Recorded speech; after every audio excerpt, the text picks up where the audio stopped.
Fantastiquea la siesta. Señores, momento del cuento.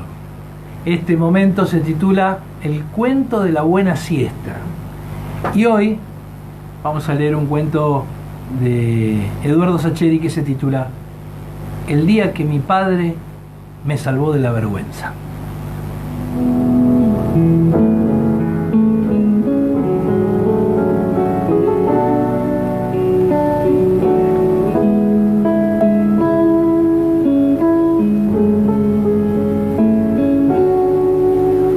Recuerdos más lindos que conservo de mi papá fue cuando me enteré de que era piloto de combate.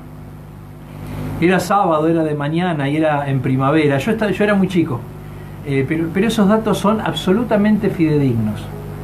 Era sábado porque papá estaba en casa, era de mañana porque las imágenes que conservo tienen al sol del lado de las vías. Y era noviembre porque me acuerdo de la cuadra de casa sombreada por el naciente follaje verde claro de los tilos frondosos en la calle. Yo estaba con dos chicos, no demasiado amigos, permítanseme proteger sus nombres, digamos que se llamaban Daniel y Damián. Si agrego que eran dos tipos bastante tontos, tal vez se entienda mi afán de ocultar sus nombres ciertos. No eran como Andrés, nombre correcto, de mi gran amigo de la infancia. Por empezar, no les gustaba jugar al fútbol. Esa sola circunstancia, por demás descalificante, iba acompañada por otras severas deficiencias de carácter. No sabían jugar a nada, ni a los soldaditos, ni a las carreras de autitos Matchbox, mucho menos armar aviones con Rusty. Tal vez ahora comprendan mi negativa a identificarlos. Puede ser que ahora sean hombres de bien y se sientan disgustados por mi forma de caracterizarlos. Y si he de ser sincero, tal vez ellos me vieran a mí como el imbécil y el pánfilo. No he de guardarles rencor, al fin y al cabo. Me basta con considerar que para Andrés y para mí, los otarios eran ellos. Pueden ustedes ahora preguntarse por qué estaban conmigo si nuestra afinidad era inexistente.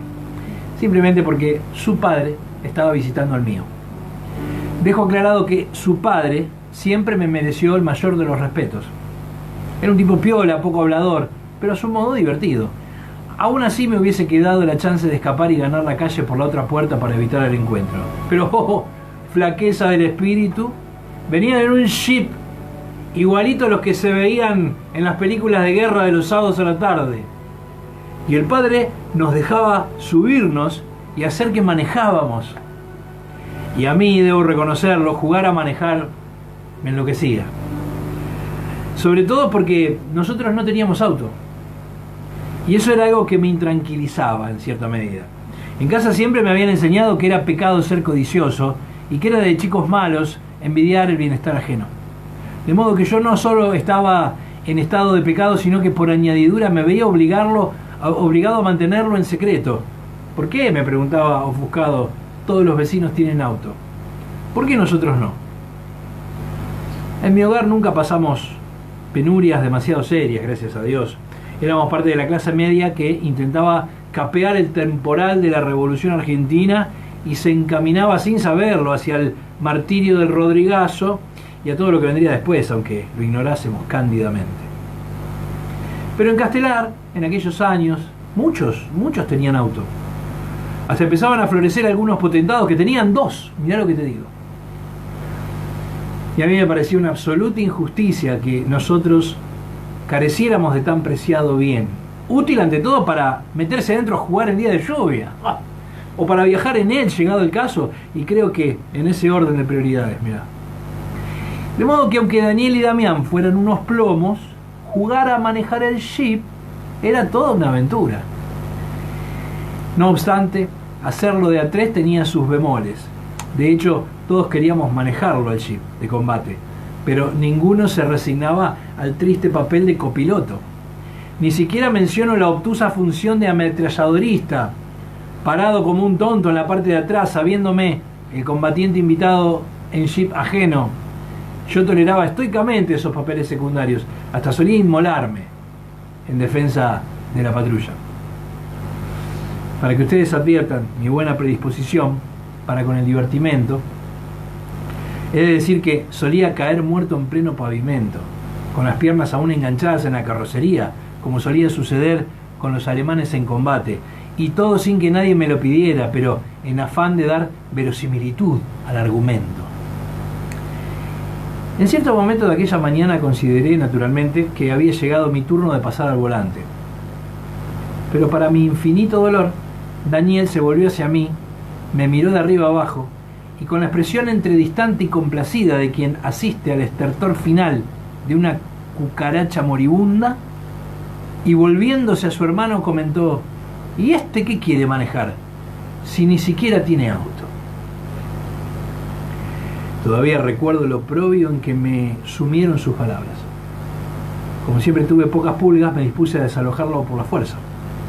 Pero ahí terció el infeliz del hermanito, que dicho sea de paso, como ametralladorista era un fiasco porque se distraía, no mataba a nadie, y cuando hacía el efecto sonoro del tableteo del arma nos escupía la nuca que daba asco.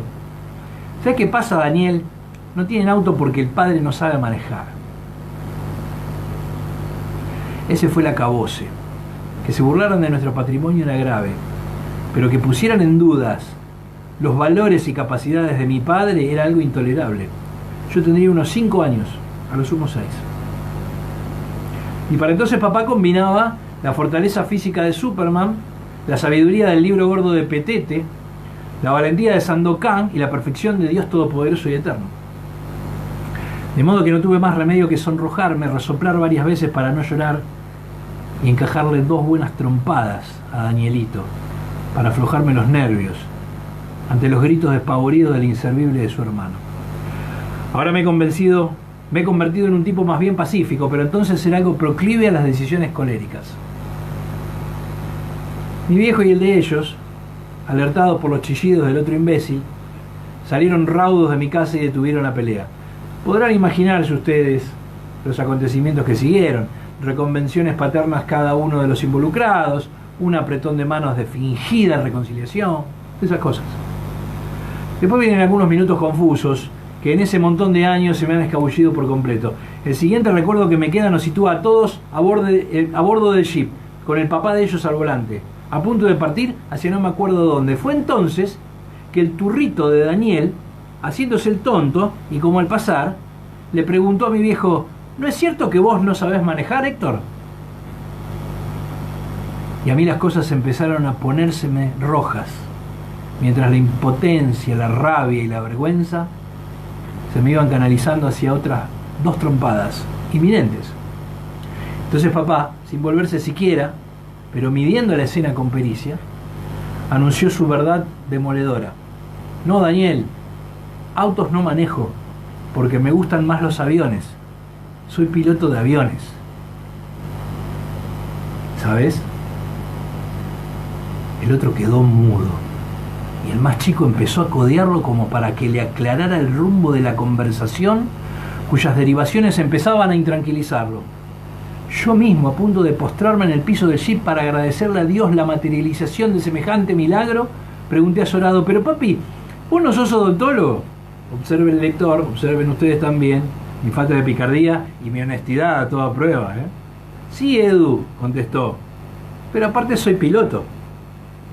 Y ahí desenrajó las palabras cósmicas que iban a golpear a mis rivales como un tren de carga en pleno rostro: soy piloto de combate.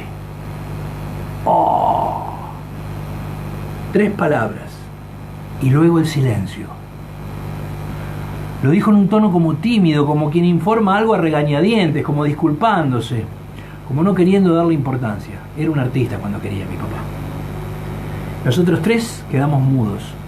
En nuestra mente afiebrada se abría paso mi papá piloteando uno de esos aviones de guerra que de vez en cuando pasaba volando bajito hacia la 7ª Brigada de Morón.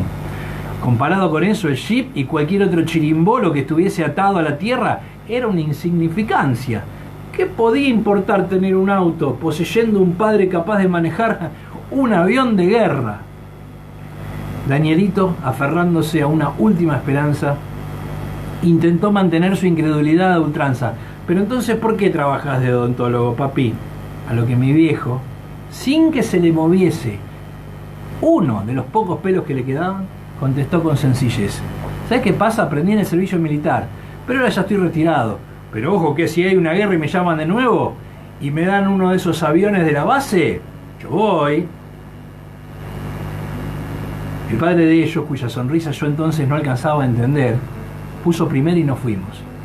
El último retazo del recuerdo se pierde ahí, con la imagen de la nuca de mi viejo en el asiento del acompañante, salpicada del sol entre la sombra nueva de los tiros.